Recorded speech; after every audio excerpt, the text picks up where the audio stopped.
The Raiders hire Pete Carroll, the Jaguars hire Liam Coen, and why the Saints hire should come after the Super Bowl. Ladies and gentlemen, today the backdrop of the video is Matt Moscona after further review. Now, last week we did a video where I said, hey, the Saints are in a perfect situation, right? They can sit back, they can relax. No one wants Mike McCarthy. Kellen Moore's coaching a team still in the playoffs. Joe Brady coaching a team still in the playoffs. Darren Rizzi snowed in the building. Turned down Chicago. Now, chill, right? Well, lo and behold, ladies and gentlemen, it got better. Lo and behold, it got more beneficial for the Saints. Beneficialer, as some would say.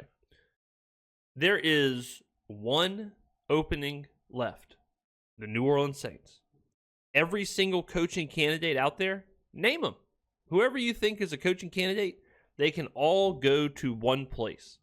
Just like that, the New Orleans Saints hold all the power. They are the belle of the ball. They are the team where if Kellen Moore wants to be a head coach, if Joe Brady wants to be a head coach, if Cliff Kingsbury wants to be a head coach, if Darren Rizzi wants to be a head coach, if Mike McCarthy wants to be a head coach, whoever, the only place they can go is New Orleans.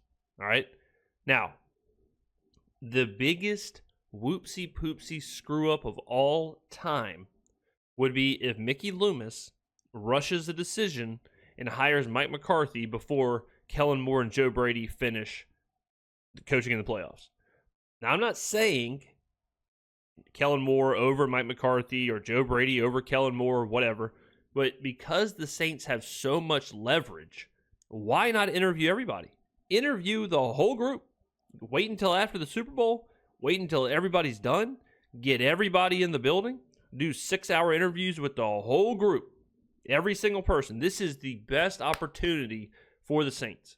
Even if you end up hiring Darren Rizzi, you still get to sit down with all these guys who knows, 5 years from now, might be the similar situation where Kellen Moore is a coaching candidate and you're like, well, we interviewed him, for 6 hours 5 years ago. We got a pretty good head start here. So this is a very, very good situation for the Saints to be in. All right, two more dominoes have fallen in the NFL head coaching carousel with the Raiders and the Jaguars finding their next head coaches. The splash hire today certainly was Pete Carroll going to the Raiders. We know Pete Carroll's history, of course, early in his career. Yeah, we did a whole video on this if you want to check out my breakdown. With the Jets and the Patriots, and then landing at USC with that amazing run, finding his way back to the NFL with the Seahawks, winning a Super Bowl, playing for another after a long tenure there. Was let go after last season, out of coaching this year, now back in the game with the Raiders. It is a bit surprising. Pete Carroll at 74 years old, the oldest head coach in NFL history now at this point, but older than Mickey Loomis. Kind of crazy. Like 5 years older than Loomis. Fair to say maybe a youthful 74, a guy that's always had a lot of energy. Yeah. And, I know we get hyper-focused sometimes on the age of coaches, particularly in the NFL. This was a big deal with the Belichick conversation a year ago because he's 73. And I don't know, man. When are NFL head coaching hires ever thought to be long-term hires? I mean, almost every time. Like, almost every time you hire a head coach and you're hoping, like, okay, this guy's going to be here for the long term. This guy's going to be here to rebuild things or to win or develop or whatever. Very rarely is there a situation where you hire somebody as basically a bridge coach. Now, it does happen. Like, if you have a team like Tom Brady with the Buccaneers where the window for the team is only about 2 years, 3 years max. You could care less about developing. You could care less about the identity and all of that. All you're doing is trying to insulate that window. Those are the situations where you get a coach and you're not really worried about the long term. But in like age, very similar to players, where it's not about like their performance, like the age as far as the coach.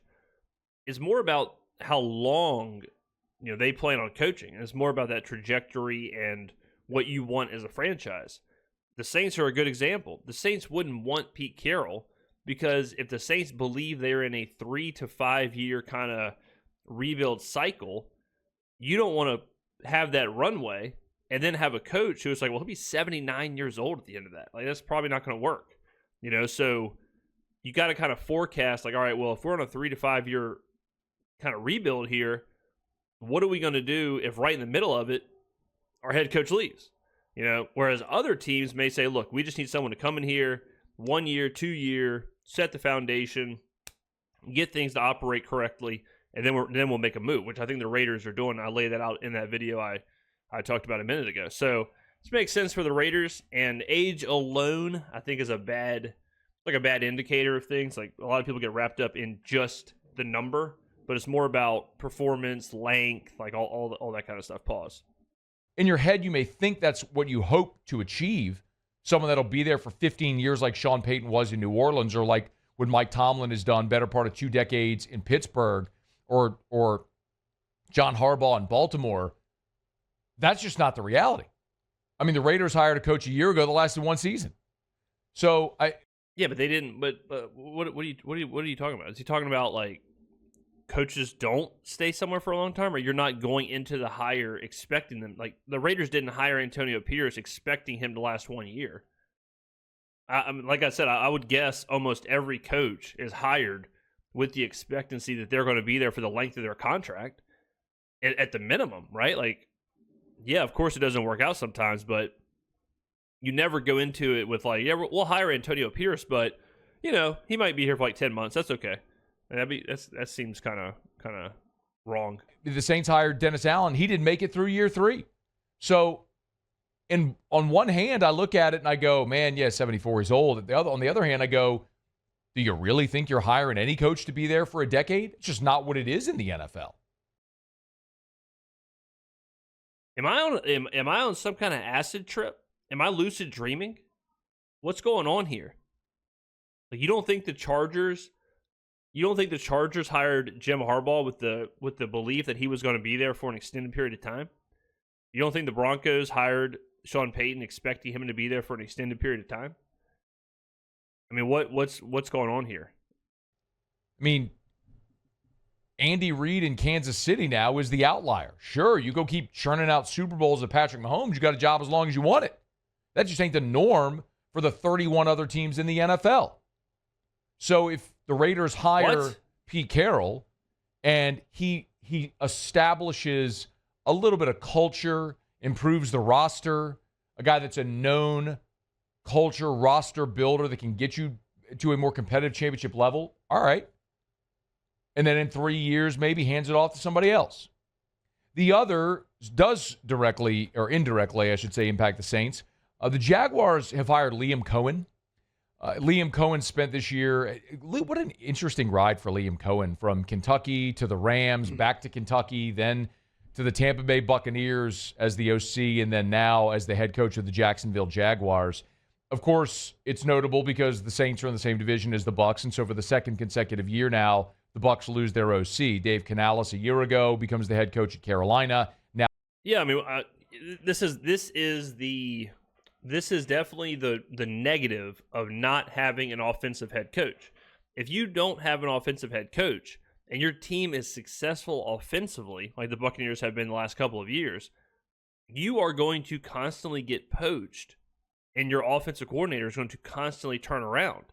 Now, that is a negative. Like, if you're talking about different system, different play caller, the team is never consistent, that's very difficult to navigate. So that is a huge issue when you're talking about having a defensive head coach or like a CEO type head coach like John Harbaugh or Dan Campbell.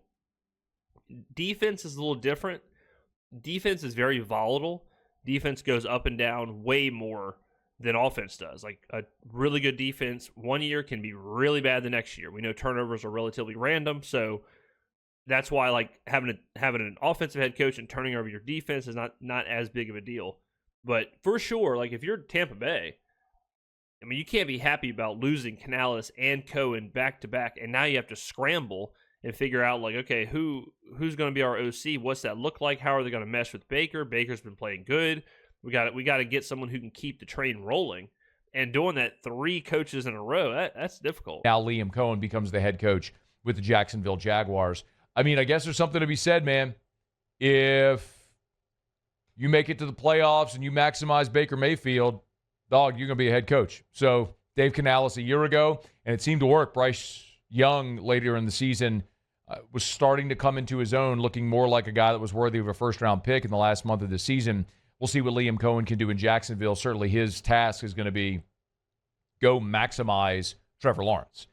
Because not only do they take him number one overall, of course, they've already invested in a second contract in Trevor Lawrence. Yeah. But this is less about Liam Coen, the result of the Bucs, or what it means for Jacksonville. It's all about how it relates to New Orleans. So the newsworthy item for the Saints here on Friday is that the Saints have now conducted their second in-person interview. Anthony Weaver. Let me tell you this right now.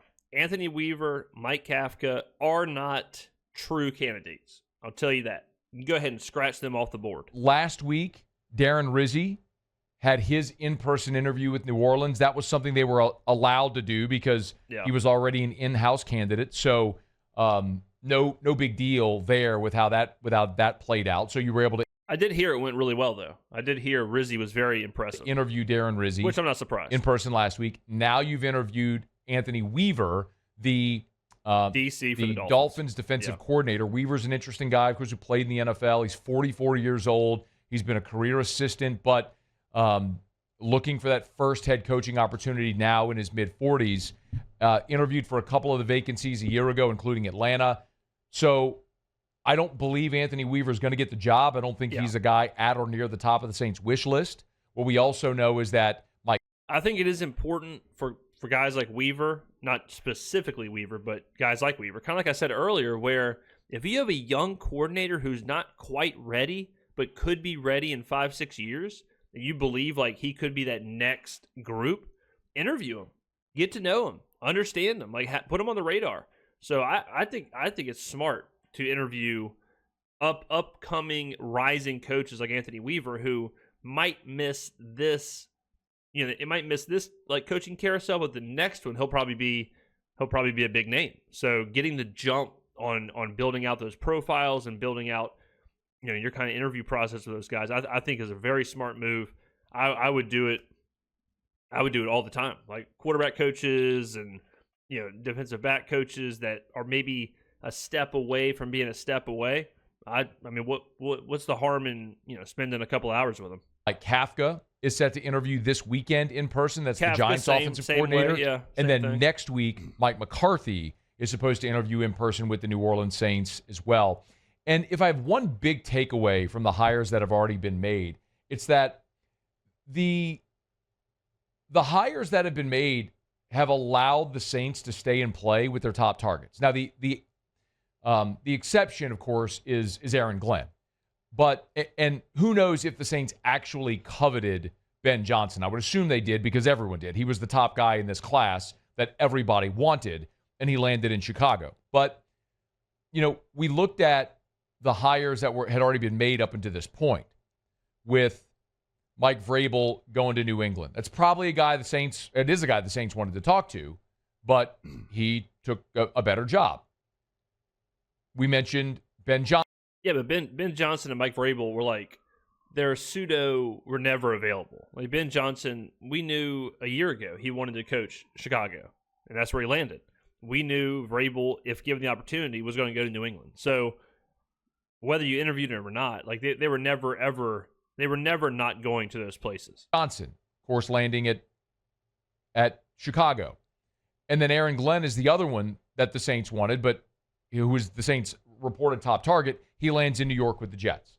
Well, after that, you're starting to see all these coaching dominoes fall with the Raiders and the Jaguars. Now Dallas now with Brian Schottenheimer. Like it is just New Orleans. Having their coaches. And so you look at New Orleans and you go, all right, well, Dallas still has to hire a coach. Yeah, obviously this was filmed before Schottenheimer became the coach of Dallas. But now it's like I made a post on Twitter saying like, all right, well, now all roads lead to New Orleans. And somebody was like, the only coach y'all could get is Rizzi or McCarthy. It's like, brother, we can get any of these coaches. We're the only option for these coaches.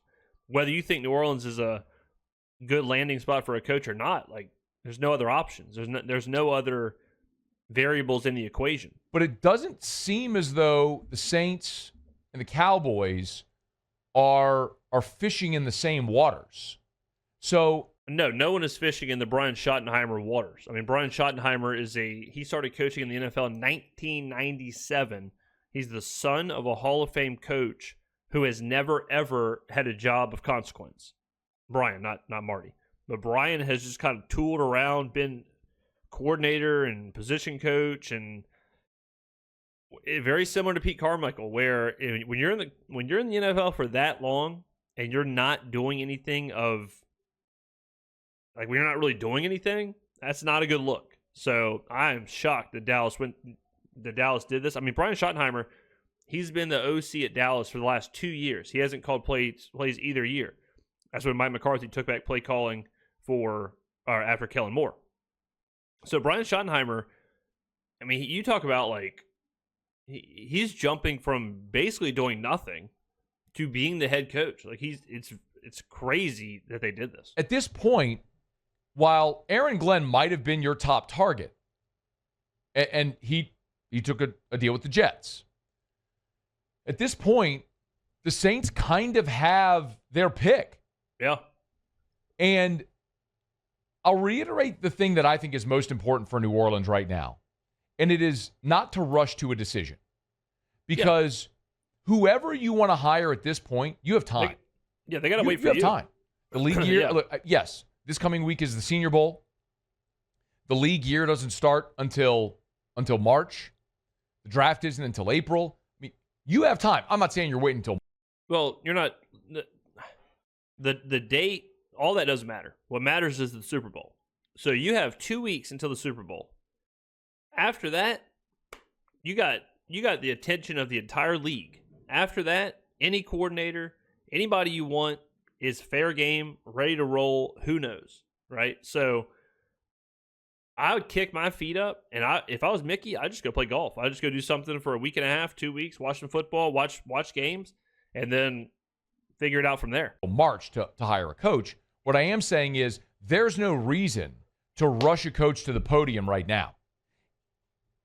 If you want to talk to Joe Brady, but the Bills upset Kansas City this week, you can wait 2 more weeks until Buffalo, plays in the Super Bowl to talk to Joe Brady. Yeah. Because the reality is, ain't nobody else hiring Mike McCarthy. I mean, literally, there's no one else. I know, like, he's filming this when Dallas still has an opening, but now, like, there is no other option. All these candidates, it is totally flipped, where all these candidates have to now wait for the Saints. I mean, think about it. Like, think about the power the Saints have right now. Let's say Kellen Moore and Joe Brady desperately want to be head coaches. If the New Orleans Saints hire Darren Rizzi, both of those guys have to head on back to being a coordinator. Like, it's kind of crazy how it's played out, because you had a couple surprise entrants into this coaching carousel, being Pete Carroll and Brian Schottenheimer, where now it's a game of musical chairs, and there ain't enough chairs. All right, so some of these guys are going to go back to their jobs, go back to their teams, and they didn't expect to be a coordinator for another year. So it's a really, really interesting situation for any team to be in, and it's crazy that it just so happens to be the Saints. And you know how we talked about the Saints aren't like we did the whole, like, grading the coaching searches and all that stuff. You could throw that out the window, because now the Saints are the most attractive landing spot for a coach. Why? Because they're the only one. It doesn't matter what, like, doesn't matter. There is no competition. So if you're the only guy in the bar, congratulations. You're the most attractive guy in the bar. So there's no competition. It's that easy. So the Saints now, they can kick their feet up and say, we're the king of the castle. We are the premier destination right now in the coaching search by default. And that is bananas. Like, that is the most powerful position to be in any board game or whatever you're doing in life, where you hold all the keys. So the whole, like, Saints won't be able to get their guy. Saints, no one wants to go to New Orleans. Like, man, that crowd is punching air.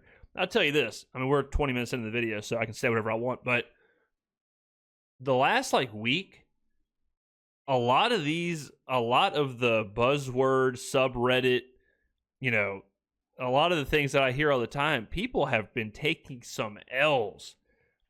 Saints won't be able to get their guy. Boop, LOL. Saints have legitimately the best chance to get anybody. Like, Saints are the top destination. Saints salary cap is a nightmare for the next 20 years.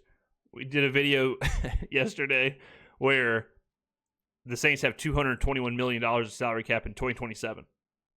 I mean, it's an absolute bloodbath in the streets of the buzzword rant alert crowd. It's tough out there, man. I don't suspect Mike Kafka or Anthony Weaver are getting hired by the Dallas Cowboys.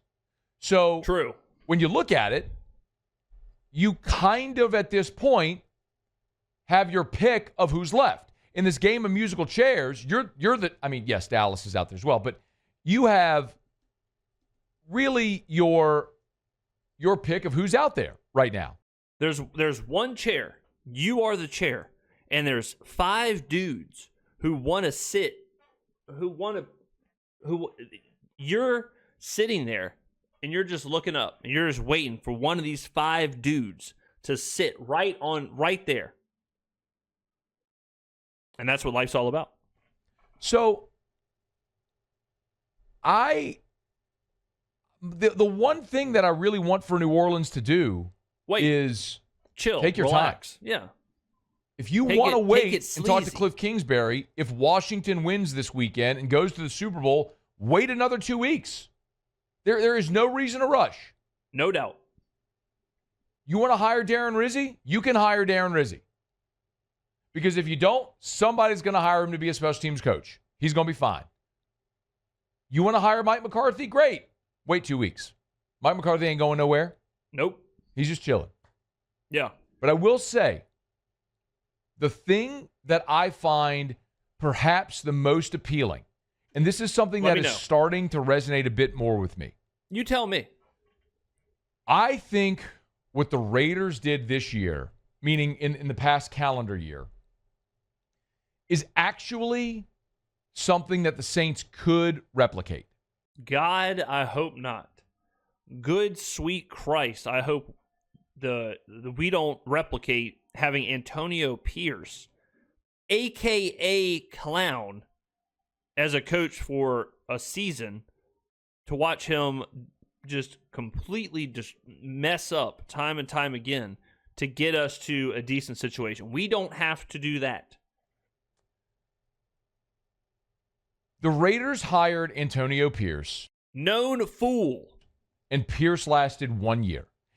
Dumbass. And I'm not saying you hire a coach with the intent of him being a 1 year guy. And we all want that answer.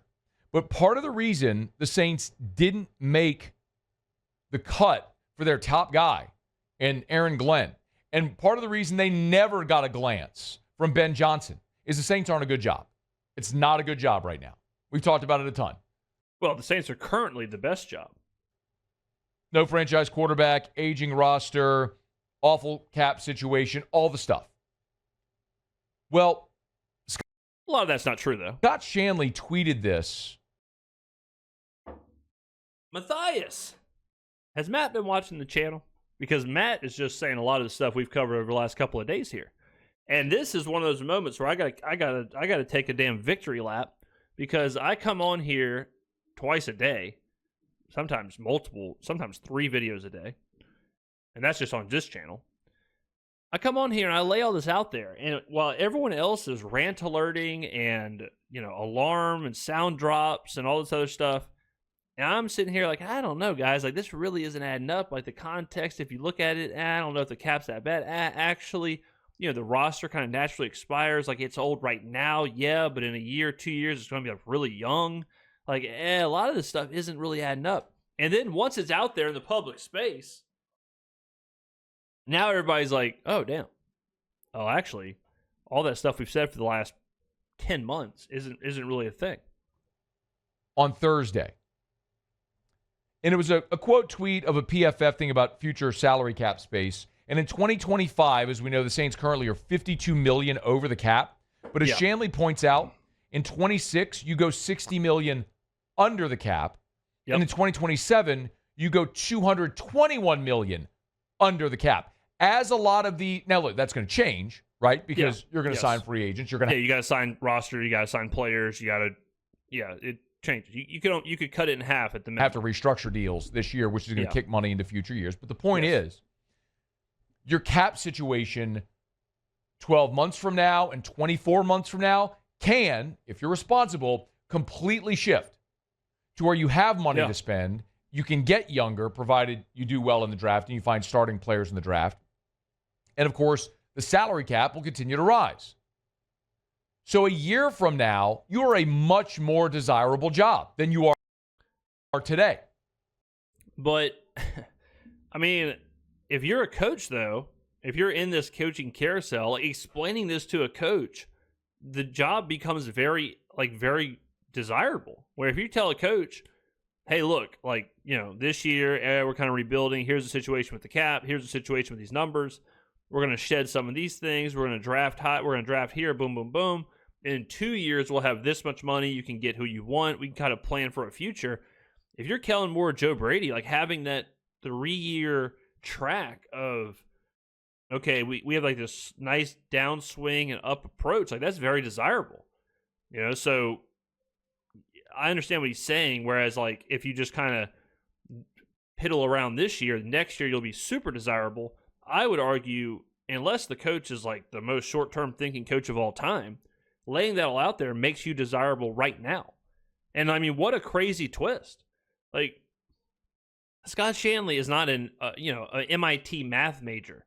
It's not like he had to go digging to go find these numbers. It shows you how shallow a lot of these, rant alert videos are, and a lot of this stuff where it's just buzzwords of Saints, cap hell, and you just copy and paste it year in and year out, but you don't actually look at it and say well, I do, obviously, but I mean, it does not take much to look at the roster, look at the caps, and figure out actually the Saints are in a really decent spot. So maybe there's nothing wrong with retaining Darren Rizzi for a year. Cut Derek Carr. Spread that money out over the next 2 years after this one. Bring in an inexpensive veteran. Bring in Jacoby Brissett. Bring in Jimmy G. Let them battle it out with Rattler and Haener. See how that goes. You're not going to be good anyway. So you take it on the chin. You win 4 or 5 games. You're picking in the top 5 of the draft. And next year, when you have a deep quarterback draft class and money to spend in free agency and a top 5 pick, then maybe you go get the guy that is your guy. Now, I know that is counter to the way the Saints have operated. I mean, this is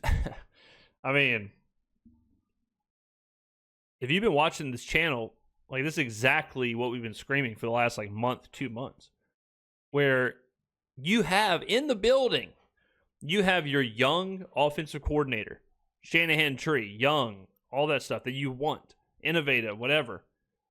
Rizzi's fine. Kubiak's good. Kubiak may take the Houston job. He may go other places. So you got him. Keep him. Keep things chill. That we know what's happening with the roster. We know we're in a forced rebuild. We know we're in natural expiration of a lot of these players, where they're the whole old or whatever. That's just going to naturally take care of itself. Our older players are either in the last deal of their contract, or they are retiring, or it's all just happening. So yeah, you let it happen. This is the swing up to that next era. In 2 years, you will have an incredibly young team. You probably will be the youngest team in the NFL, if I had to guess. I mean, if you look at in the next 2 years, who will not be on the Saints? Cam Jordan, Demario Davis, Tyrann Mathieu, Derek Carr, Ryan Ramczyk. You look at a lot of these players, and it's well, that's most of these old players. And then you look at, okay, well, in those 2 years, we'll be drafting high in the draft. Simultaneously, we'll be shedding contracts because all those players I just named will be gone. It's a good situation. And I really think there is something to trauma bonding. I really do think there's something to woe is me, the sky is falling, worst team of all time, Saints suck, get the brown paper bags out, sell the team, Gale, sell the team. I think there is something to that and feeling like, okay, like we're all part of this thing happening together. But, I mean, it does not take much to step back, look at the entire situation, and say, like, damn, it's really like a year away. Yesterday, I just had someone in the comments who were like, the Saints will not be good for another 10 years. It's like, where's that number come from? Like, yeah, all this could not equal good. Like, yeah, you could pick first overall for 10 straight years, and doesn't mean you're going to be good. Just ask Jacksonville. But like, I think people just, it's like this. The easy thing to say is Saints are going to suck for a long time. It's the dark ages. We're going to be bad for 10, 15 years. But there's really nothing. There's no like credence or evidence to say that. They want tenure and they want stability. That's what they've been for 20 years. But look where it's gotten you. Now, you're in a terrible situation. I think the worst thing the Saints could do is rush a hire and remain all in. The best thing they could do is acknowledge where you are. Instead of trying to fight your way out of this box that you're in, that you're not getting out of. Like, you're full on David Blaine, man. You're in a straitjacket with chains and everything, and you're in a box and you don't have a key. Like, you're stuck. It's going to suck in 2025. It is going to suck. There is no way out of that. You've got to accept there is no way out of this. Derek Carr isn't all of a sudden going to come back next year and be a Hall of Famer. Cam Jordan ain't going to drink from the fountain of youth. Like, you're not going to be awesome next year. You're not. Yes. There's no Jaden Daniels waiting to save you. It's just, that's not there. You're not going from a 4-win team. You draft Jaden Daniels, you're in the conference championship game. It doesn't exist for these Saints. Acknowledge that and play the long game. Which you should have done 2 years ago, but you just kept hammering away. Well, this is also, so this is something that people are getting wrong also. You could not do this 2 years ago because you still had those like core players who were 2 years better, 2 years younger. Like, now it's easy to do it because you're up against that contract. You're up against the end of the contract. You're up against the end of their careers. DeMario Davis 2 years ago is one of the best linebackers in the NFL. Right? You're not talking about like moving off of DeMario Davis. 2 years ago, Marshawn Lattimore, one of the best cornerbacks in the NFL. You're no reason to move off of that, right? Like, everything's chill. Yeah, you lose Breeze, but you're still thinking like, okay, we still have a top 5 defense. Like, we still have Kamara, we still have Olave, we still have Michael Thomas. Like, we can make some stuff happen here. 2 years later, you're 2 years further into those contracts. Those players have depreciated 2 extra years. So hindsight's 2020, but you really couldn't do what you're doing now 2 years ago. So I think that's kind of another, like, yeah, I mean, that was never going to happen. Trying to dig yourself out of that hole, and all you did was dig deeper. So be patient. Play the long game for the betterment of the franchise. For the love of God, don't rush someone up to a podium because you feel like you have to hurry and make a hire. All you have now is time. Yeah. Because you're the only game in town. You and Dallas aren't. True. Like, who knows what Jerry Jones is going to do? But you and Dallas aren't competing for the same candidates right now. So take your time, interview all your candidates, and make a hire when you're ready. Make the best hire based on what's going to be the best long-term solution for this organization. Yeah, I mean, it's kind of a crazy situation. Again, like, everything just flipped. Like, over the course of 24 hours, you've got the salary cap situation being put into perspective. You've got all these other coaching openings being filled by coaches who were not on your radar. So whether it's serendipity or whatever, but you look around and it's like, man, damn, like this is all gotten pretty good pretty quick. And yeah, like I said, like this doesn't guarantee anything, but the opportunity is certainly there. The opportunity is certainly there to you make a couple of right decisions here. You're in a really good spot. So ladies and gentlemen, get on down in the comments below. Let me know what you think. Thank you for watching, and I will see you in the next video.